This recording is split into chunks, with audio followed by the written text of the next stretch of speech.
So everyone, Dino here. Welcome back to the channel, and today we're gonna react to the 10th episode of Shadow and Eminence, episode 10.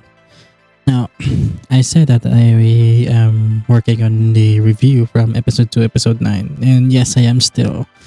I have just finished writing the script, and I'm just slowly doing my edits, slowly, and I have to do a lot of retakes recording the script because too much coughing, etc.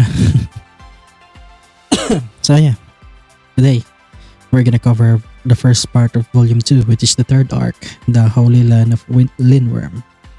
And this is where the best girl shows up, uncontested. Well, for guys who have read the web novel, the best girl is from here. Which is far more how do you call this, if in index, what do you call this, in index everybody is just choosing between Misaka or Misaki, the us web novel readers will basically the one just sitting with the Othinus camp.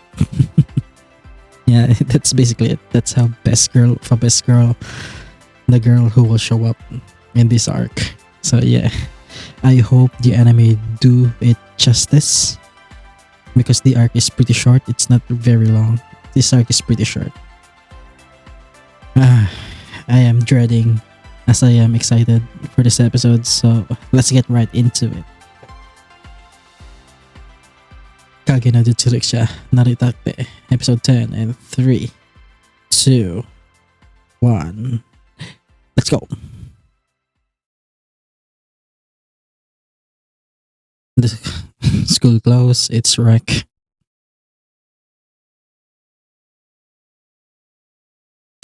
Yeah. Yeah. Clear.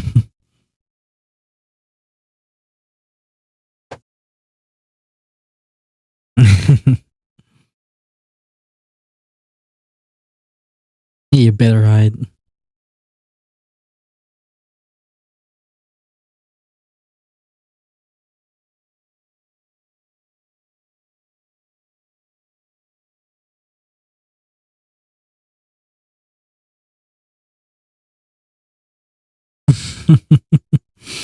Oh god, we're going there.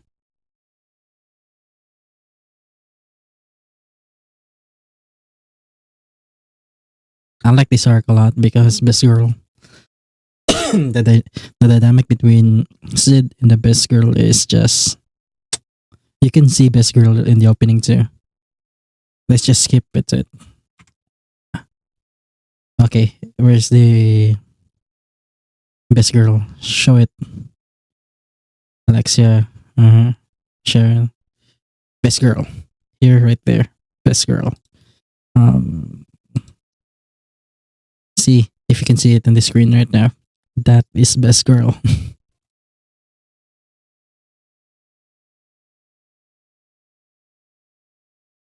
Man, still, man, Sid not having his mask is an affront.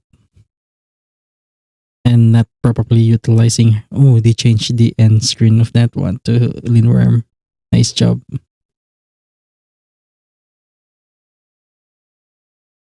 Eta. That's panties. Ano, Delta. Her tail.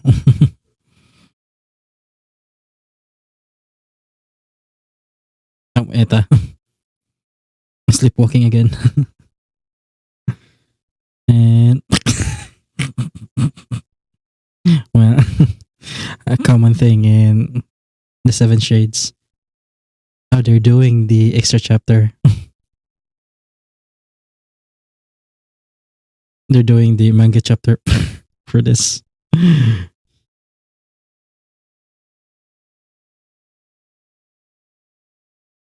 It lacks the flair of the manga.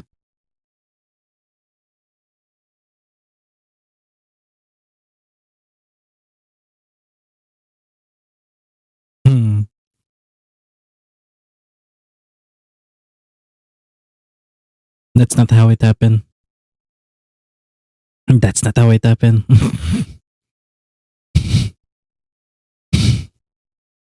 This part is true, but about that part change thingy is different. Yeah, yeah, they change it.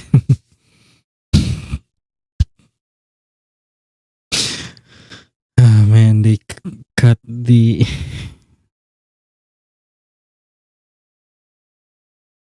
Wait,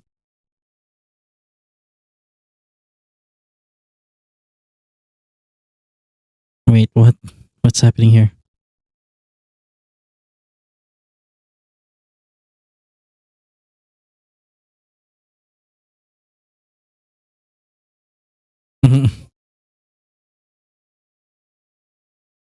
Why? What? What happened? Oh, beta.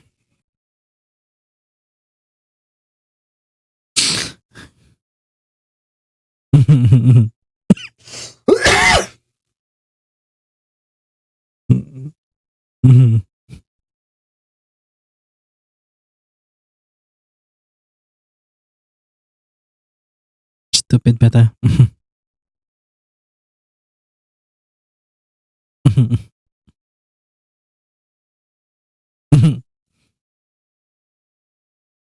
I cannot wait for Volume 5, man. And see what changed. Because Volume 5 is original. It's not the web novel anymore. Eta.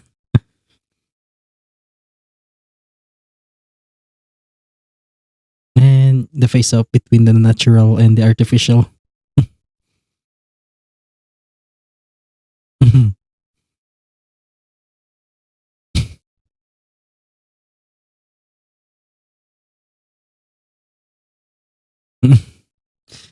They're adapting this.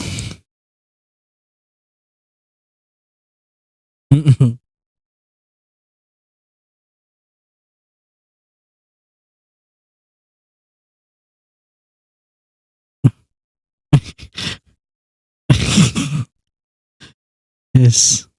Oh, it's a cat. Hey, girl. Okay, I'm questioning this, but this is nice. It's not about epsilon and beta. It's about this girl.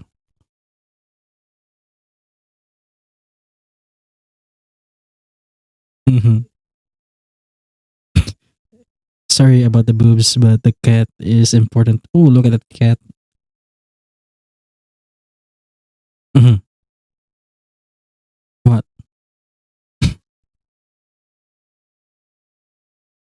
Eta.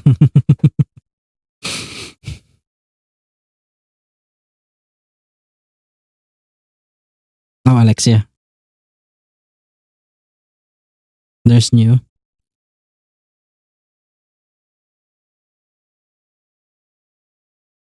Wait, why is Yoko Hikasa voicing her like that?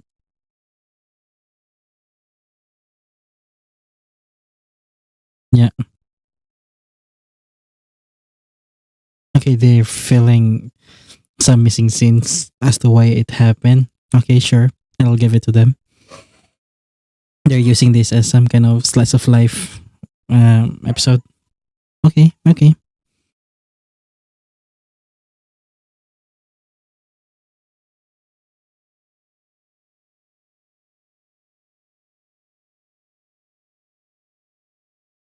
Hey, Gamma.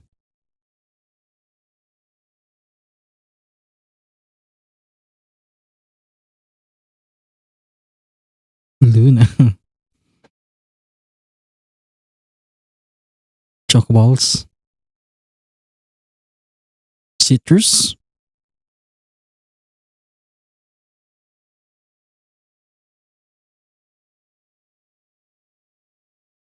Y-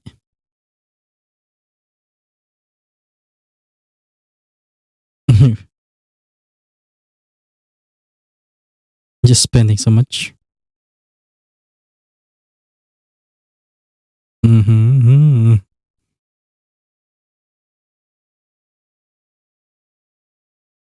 Some for your pooch.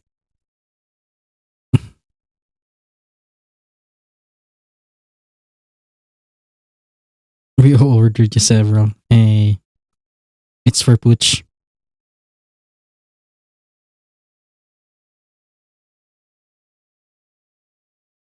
Mm, mm, Gamma knows, but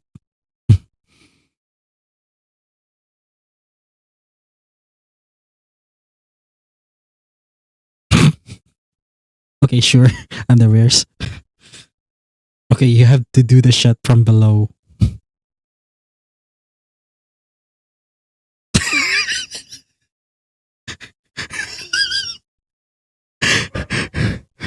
Yeah, that's the point.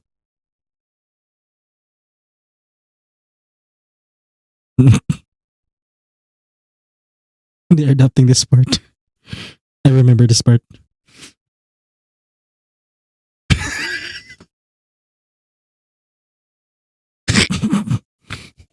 I mean, yeah.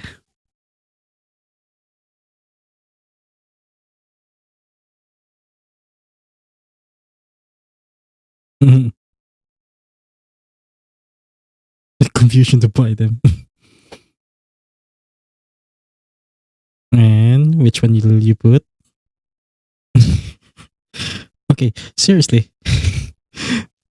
Choices in this episode are questionable at best, but hilarious at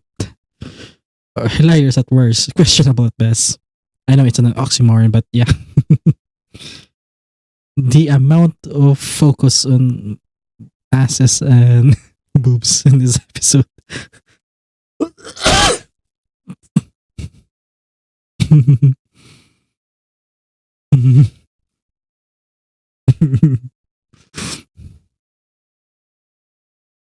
This part is more suiting as a, how do you call this, a drama CD instead.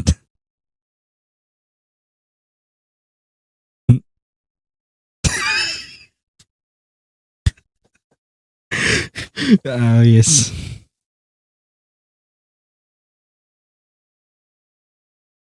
Everything here is so manga.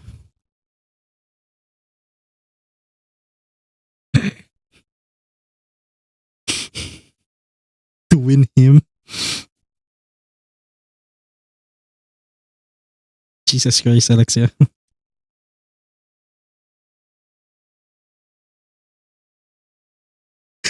Do you have to do the stretch?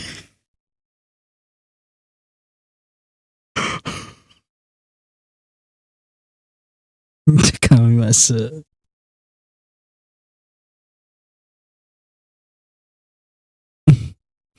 G-string. And then,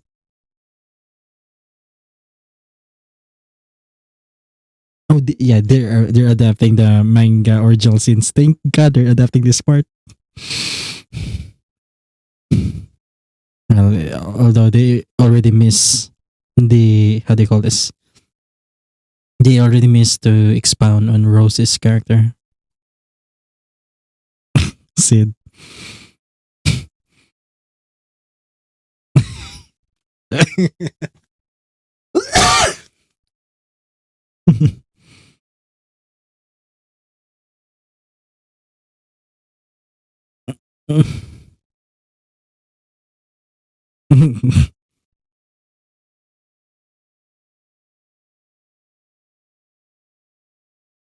Honestly, without from,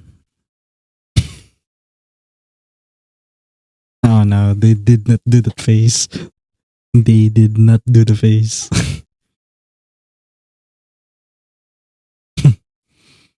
Man, they should have done the face done in the manga. Like it's the face of a super overdone. It's not surprising. The dragon is not surprising. Yes, there are dragons in this manga. Yes, monsters like this exist.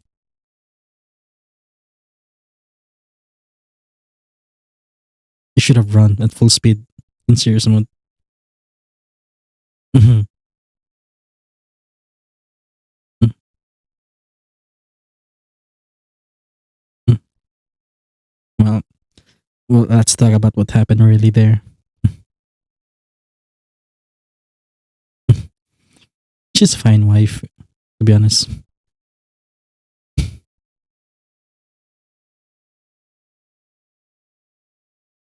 Mm.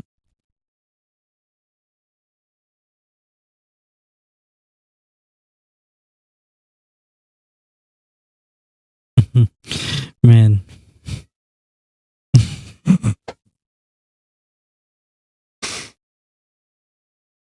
Yeah. Yeah, your hand is just affirming what she needs. Hmm.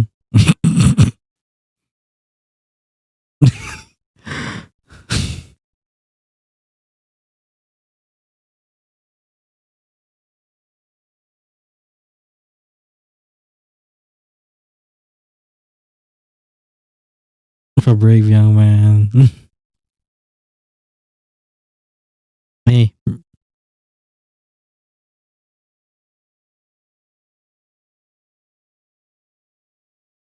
yep, three. I'll tell you who are three. Uh, mm.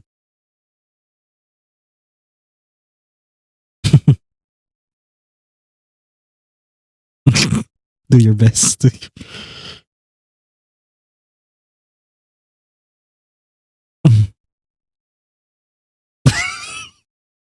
Yeah, yeah. um, oh no, Rose. Mm. Oh, poor Rose.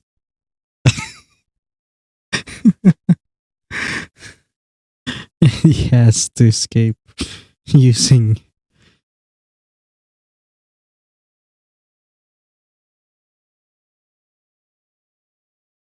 I wonder if the sub's gonna do the holy DMCA translation.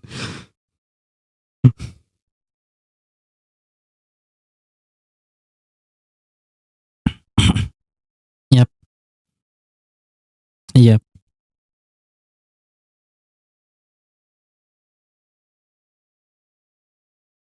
Mhm. Yes, please, please.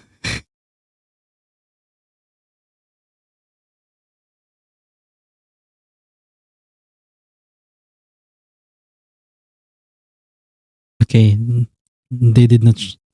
They didn't show Sid's monologue.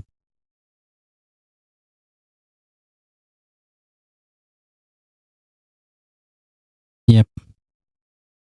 Okay.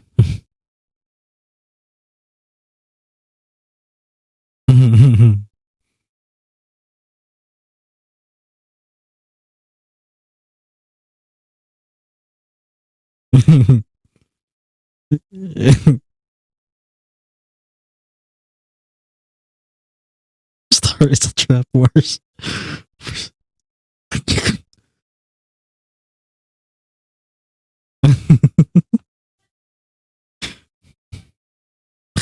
That's self-conscious. I require you guys to read the manga version of this, the fan translated one, because it's so spot on with the feeling.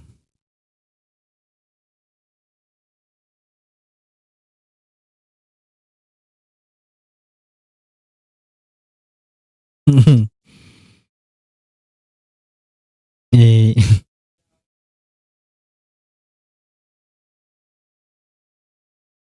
come on.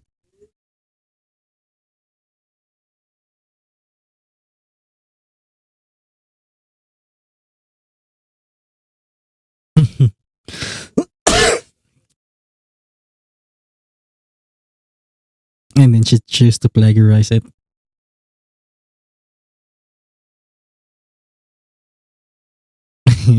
Epsilon in the window.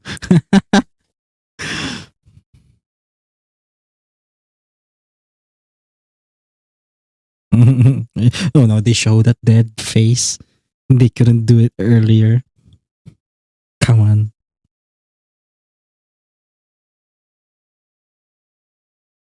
I,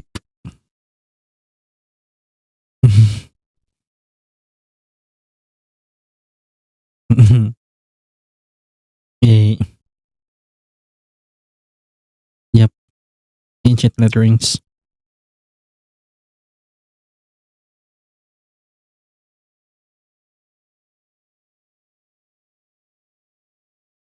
Mm-hmm. It's a coding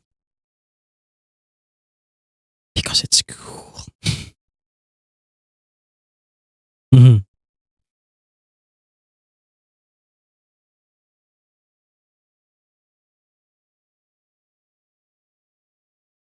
Hey, at least you gotta pity Rose though.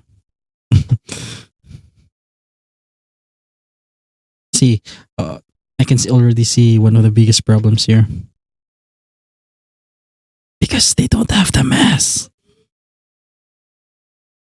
Because they choose to remove the mask. Oh my god.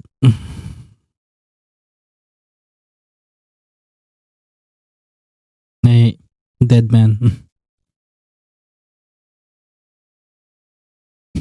High status.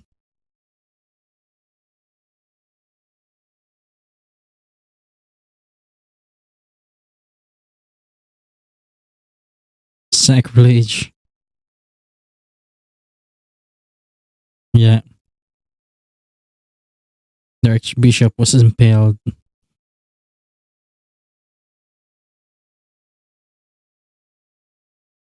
Yes, cream puff in space. Oh, ice cream. They omit the part before this.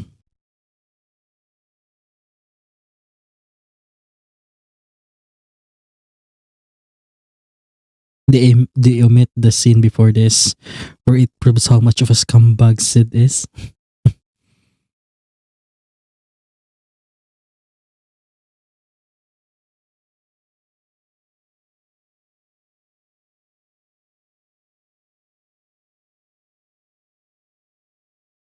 Using a popsicle stick. Okay. I'll forgive them because that was cool.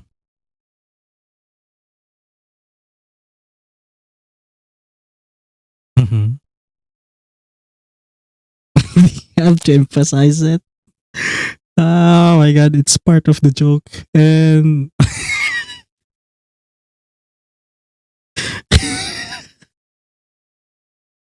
okay, okay, I have to give it to them.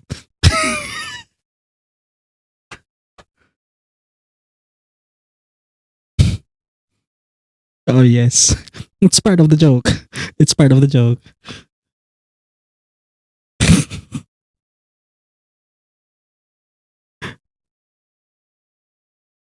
Eh, yep. And she mistook it for something else.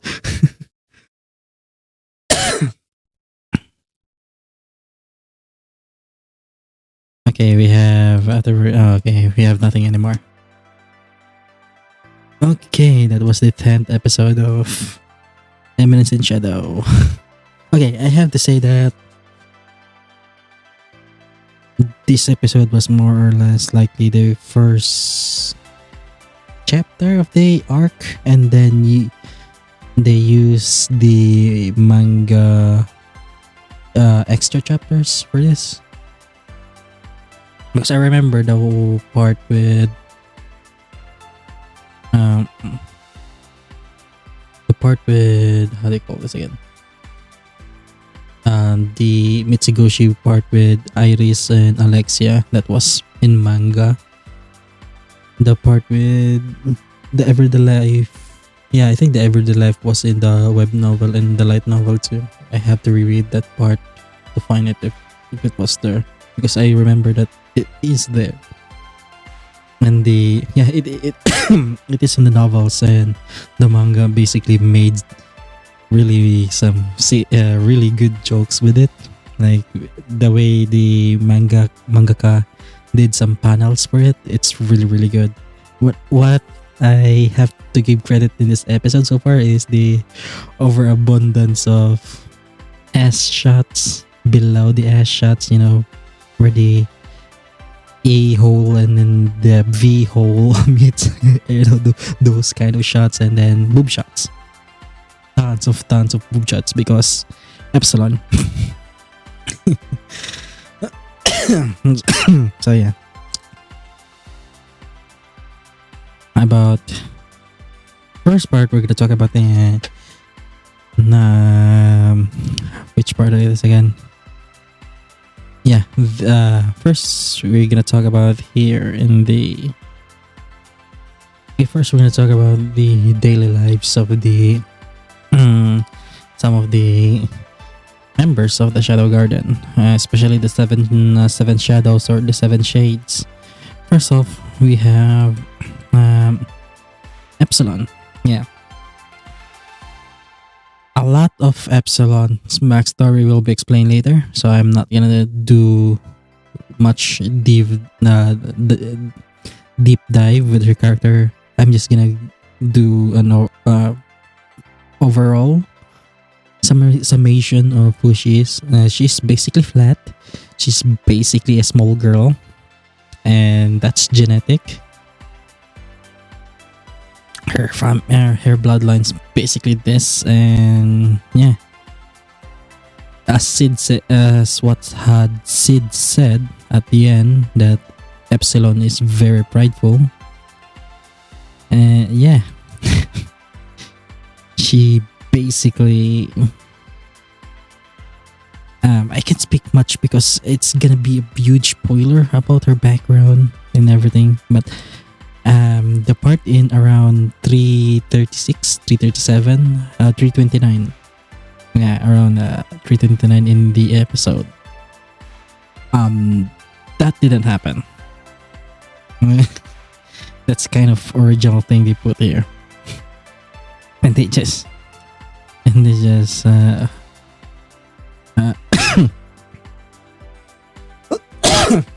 just do things for jokes, and it's not that bad, but they're muddying the backstory a bit due to this. And yeah, around 352, yeah, they have to do this. And one thing to say, that around this age, like they are like what, 11, 12, around this age, when they have Epsilon. Beta don't have boobs during that time. Neither was Alpha. And yeah. And then there's also the part with Beta, or Natsume in a way, because that's her pen name now. Yeah, going wild with her delusional writings. One thing to note, that is if you buy the web novels, the light novels, the translated one, officially translated ones, they provide translation to Beta's writings at the end.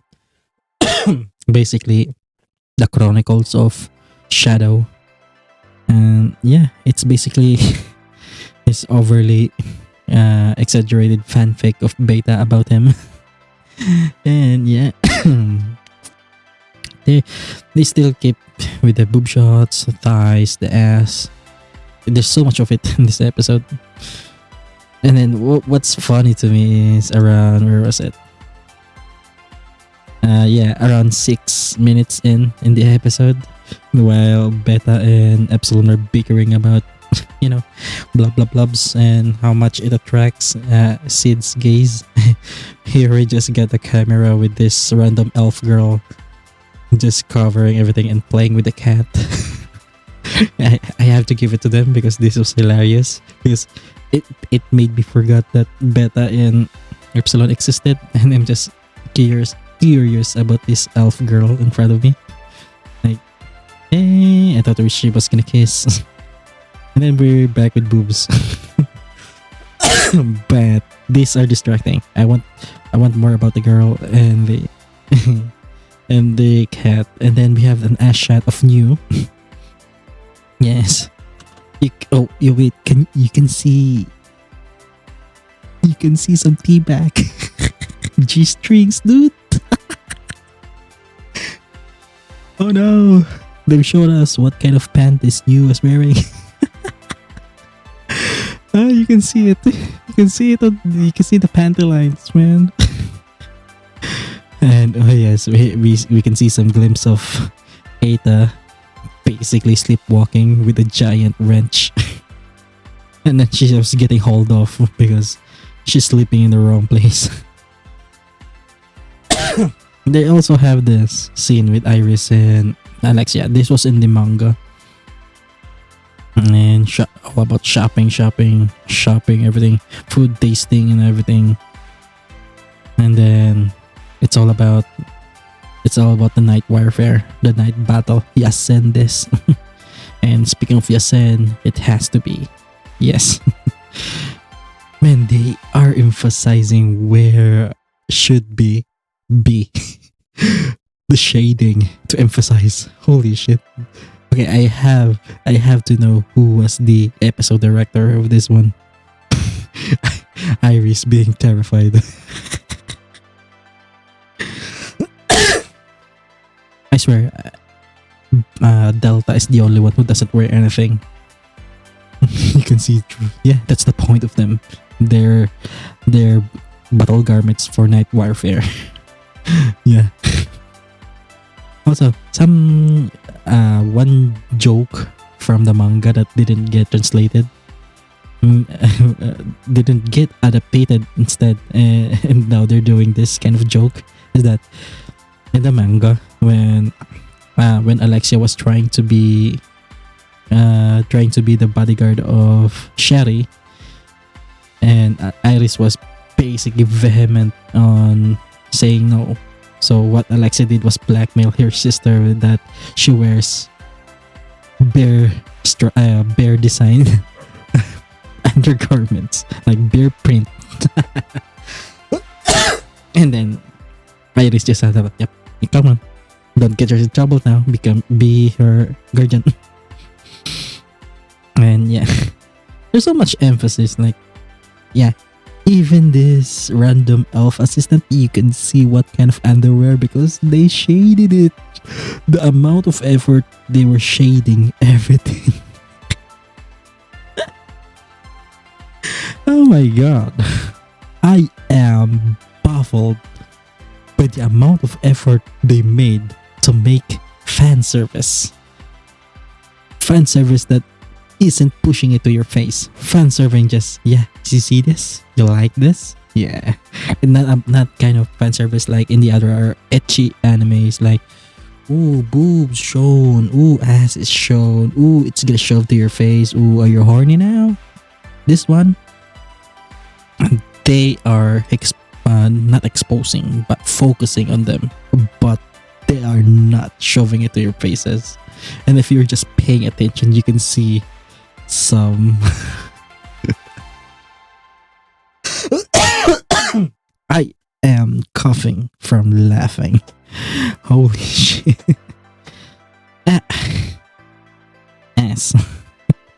Okay, this assistant elf girl has the classic wide panties, like that covers a lot of the ass.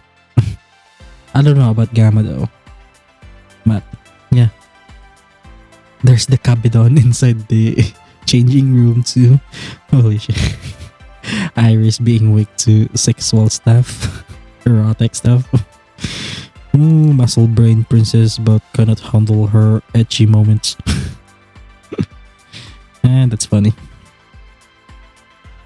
And then I was looking for this scene in the last episode, but they decided to do it here. Okay, I forgive them for this part. So I have to do some adjustments with making the video now.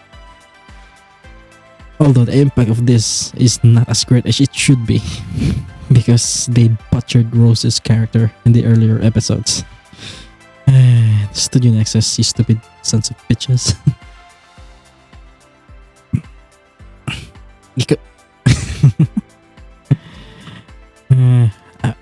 I have to feel sorry for Rose though, because she is this passionate of a lover for Sid, and then Sid's just like, oh yeah, now here. First, there was no train involved in this because there are no trains or any locomotive technology in this world. the anime decided to add them for no apparent reason. So yeah, guns, brains, whatever the highly advanced tech shenanigans displayed in the world, they do not exist originally. Only Mitsugoshi are developing the new stuff. Secondly, Sid was contemplating to go to Lindworm with his super serious run and just decided to just walk. And yeah, that's when Rose basically caught sight of him and her carriage, and her very expensive royalty carriage, and then she basically forced him to basically ride with her, to ride inside the carriage she's riding. And yeah, basically Sid always has this like that's the look he has the entire trip, because he is not enjoying this, not one bit. Much less Rose may be happy, like, yes, I am riding the carriage alone inside the carriage with my love of my life, but Sid was just like, please kill me. That's how Sid was during that trip, like he cannot take it. And yeah, also this episode have shown that this is a fantasy world, because you see a dragon at the distance, and we have some of these Rhinopolis Majingi thingy running in pack. One thing I have to say about this scene in the train, that Sid's desperate attempts to basically not be touched, held in affectionate manner. Yeah, I love it, man. I love Rose a lot. Her character's nice. It's just like it's saddening that her love interest is Sid. There's also this part in the here where she was trying to sneak into his bed. What an innocent Rose, and then this how do you call this, disappointed that he isn't there because he was Spider-Maning his way and up at the ceiling. He's sleeping with Spider-Maning. I have to give, the Holy Land of Lindworm looks fucking phenomenal. Like here is the body, and there's the sanctuary in the back. It's freaking phenomenal of a city. Also, there's this thing about the keychains thingy. Sid bought one because Jaga and Teoro as a souvenir for them. That was, he bought him for as a souvenir for his friends. And yeah, the three heroes of the world. Now I'll give you their names. We have the hero Oliver. We have the hero Freya, which appeared in a web novel, but I don't know if she's gonna appear in a light novel now. I don't know. We have the hero Beatrix,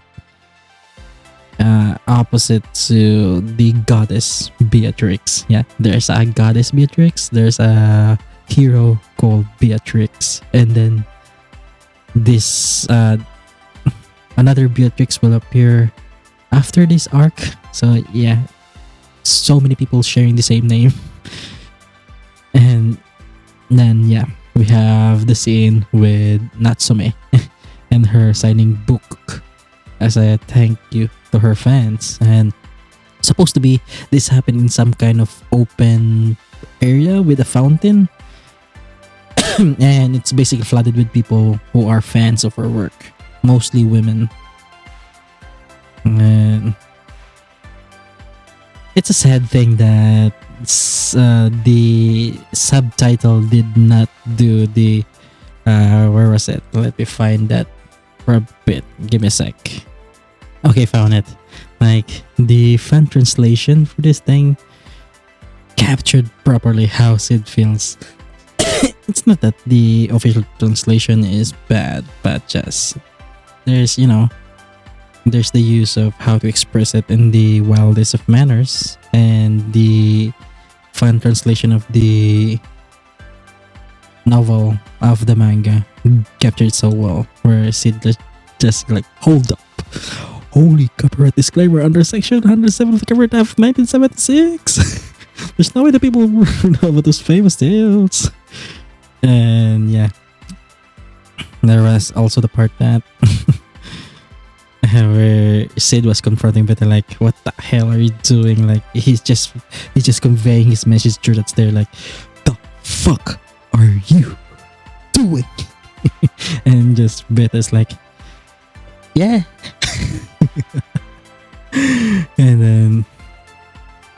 And the disdain in front of Sid's face is just in the manga. Mm-hmm. And then about that, when Beta basically signed his book, and then they had this telepathic smiling to each other, like, yeah.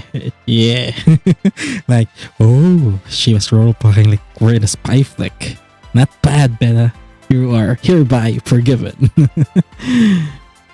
And yeah. Also, after this,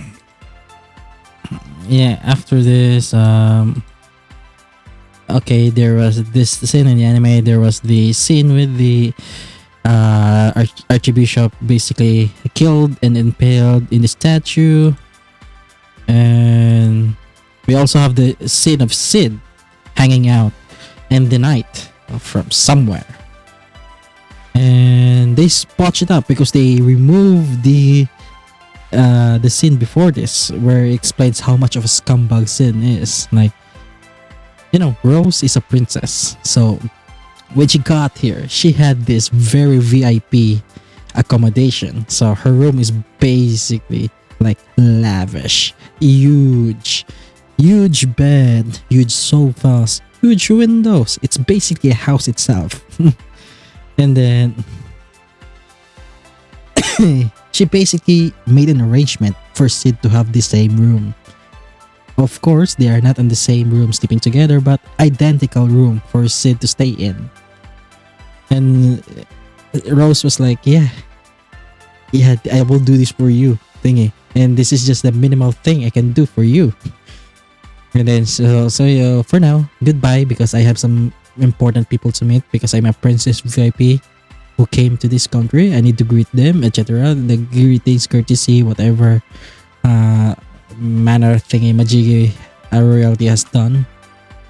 And then after she left, Sid, with a face of a fucking asshole, proudly declares that leeching off the rich is freaking awesome.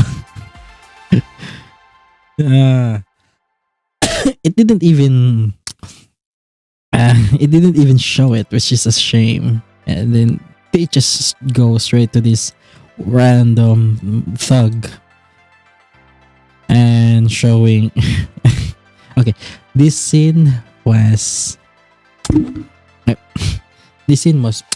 I have to give it to the anime, because they're still playing along with the joke that Beta's boobs are so fucking bouncy because they are not natural.